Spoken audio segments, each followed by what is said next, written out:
Thank you for coming this morning. I'm pleased to be here with Rafael Sanchez, the CEO of the Indianapolis Power and Light Company. Several weeks ago, together, Rafael and I kicked off Operation Nightlight, which in essence was the lifting of a 30 to 35-year moratorium on streetlights and the beginning of a holistic assessment of our city's lighting infrastructure needs.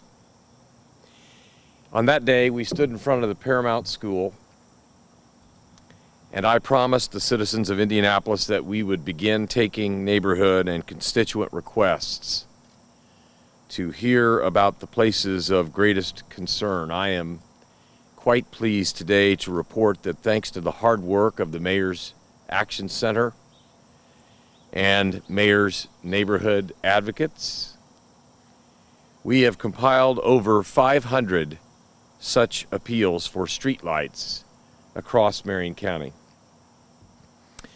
I also assured those in attendance that we would be listening to our partners in law enforcement and in public safety to access the areas of greatest need in order to help keep our community safe.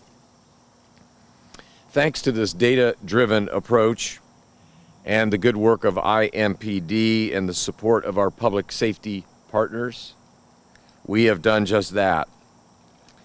As I stood on the newly lit Nolan Avenue, I guaranteed the neighbors that this process was just the beginning. And on that day, our partners at IPL pledged to commission a comprehensive study to assess the lighting needs of Indianapolis and identify best practices that could be implemented in our city. So today, we gather to celebrate progress and pledge to the hundreds of residents who have called the Mayor's Action Center or who have reached out to the Mayor's Neighborhood Advocates that their concerns have indeed been heard. Ever since that day in June, our administration has been hard at work analyzing citizens' requests, integrating IMPD focus areas and heat maps, looking at traffic patterns and accident reports, all the while working with IPL to assess feasibility and identify the infrastructure needs. Now, this is a process that takes time, as we are working to address problems that are decades, frankly, in the making. And we know that our city's resources are finite. But we also know that the safety, security, and the well-being of our citizens is at stake.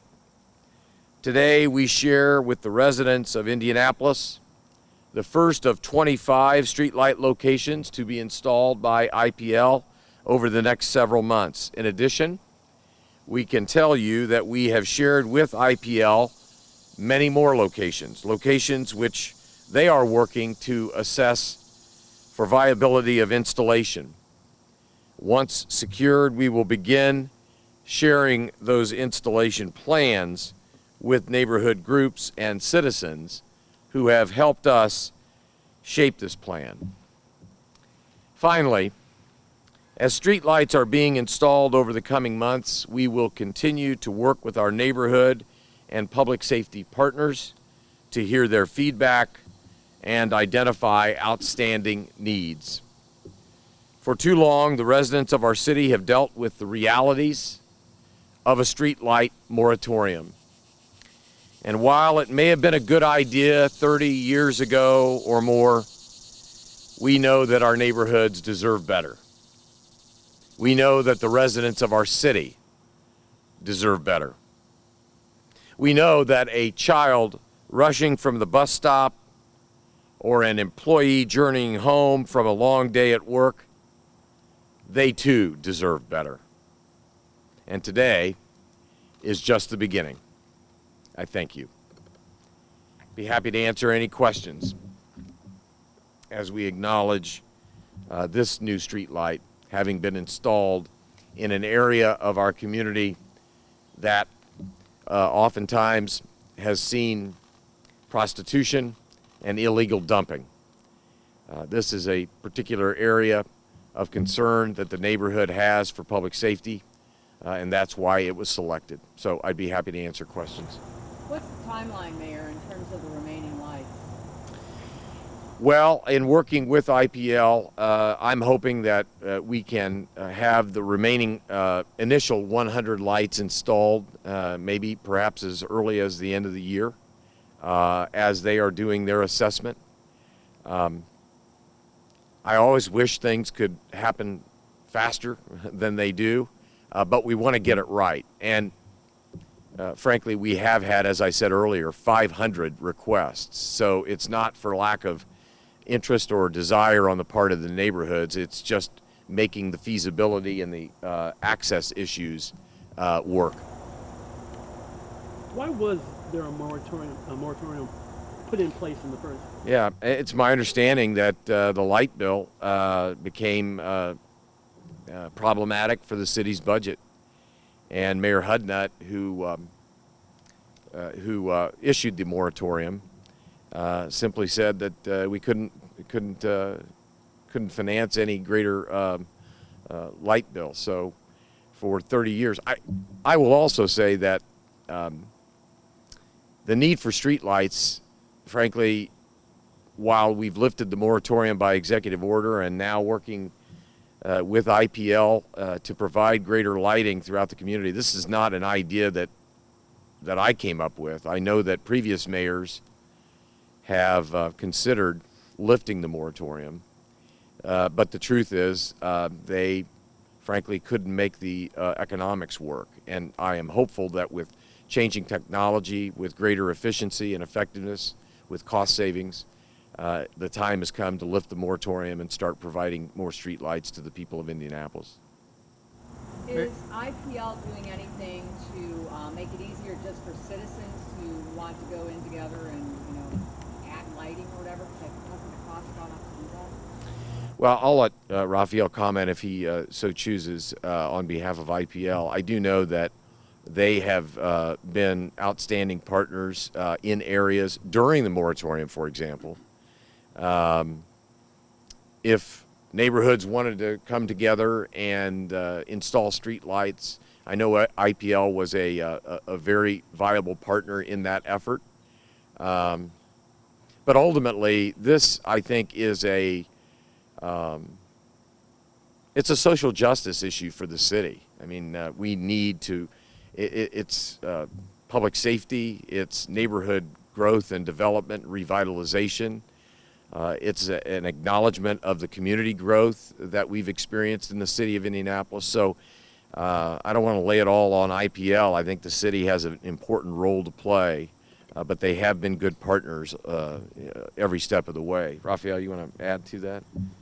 Yeah, we've always offered security lighting available to neighborhoods. I mean, I know people drive around, they see street lights, and they just automatically assume they're all city street lights, and that's not the case. So those offerings are always there for neighborhood groups and individuals to just contact us at iplpower.com, and we're happy to go out and do an estimate as to what it would cost to install that lighting.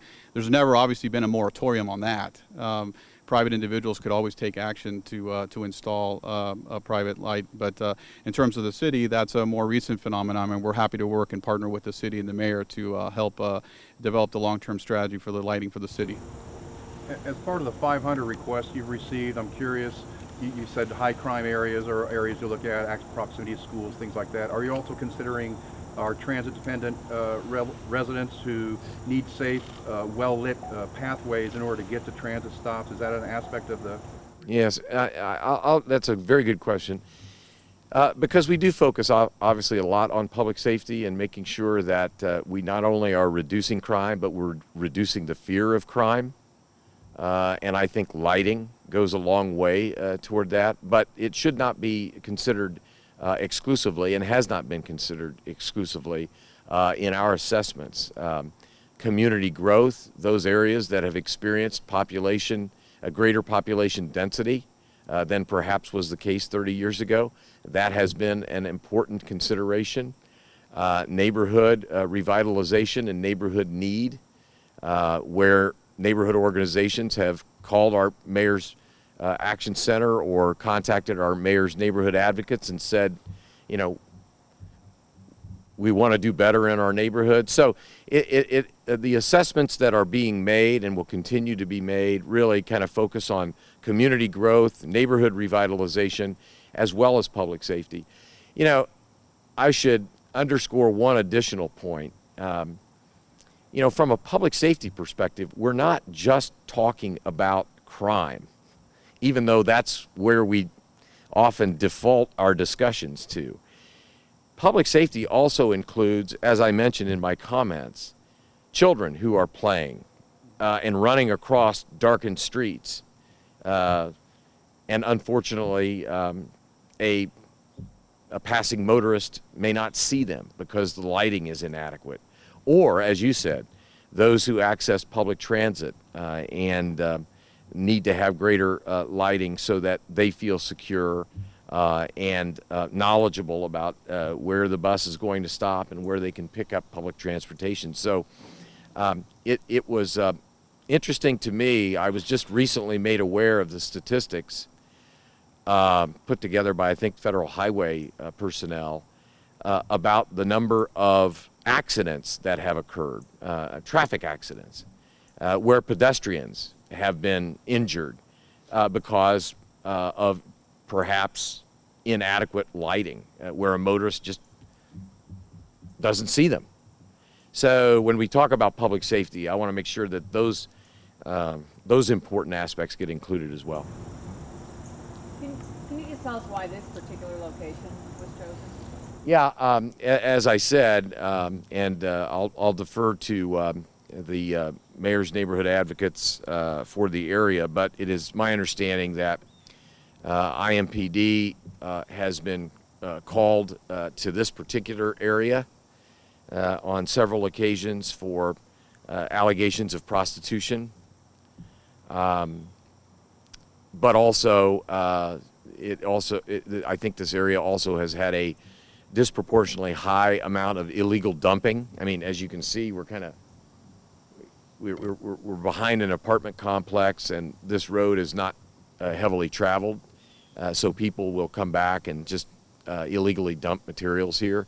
So the importance of lighting, I think, deters that. Any additional questions? Well, thank you all for coming, and thanks to IPL for your good work.